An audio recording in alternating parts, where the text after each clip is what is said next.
George Washington was first put on the dollar bill in 1869, and it looked like this.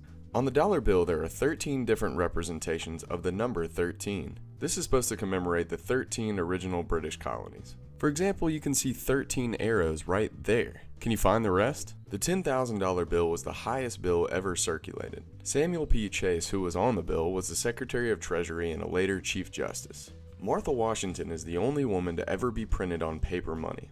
Harriet Tubman and other notable women will be joining her on that list in the near future when the new 20 comes out. In God We Trust was added to all bills in 1955 because the US was trying to prove they were more godly than the Soviets during the Cold War. A year earlier, the government added Under God to the Pledge of Allegiance for the same reason. The Constitution only allows the federal government to issue coins, not paper money.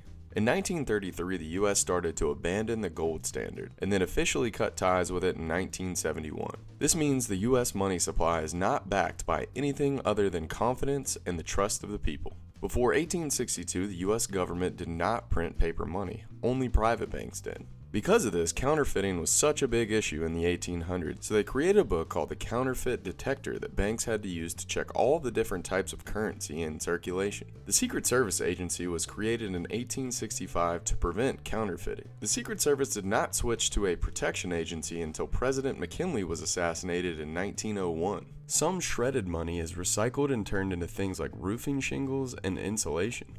Today, a penny costs 2.4 cents to make. Some countries around the world have already gotten rid of it. The first credit card, called the Diners Club card, was introduced in 1950. It was technically more of a charge card because you had to pay your bill in full at the end of the month, but it was revolutionary at the time. With the rise of Bitcoin and other types of electronic currency, many people are forecasting a world without cash. Do you think we'll ever live in a cashless society?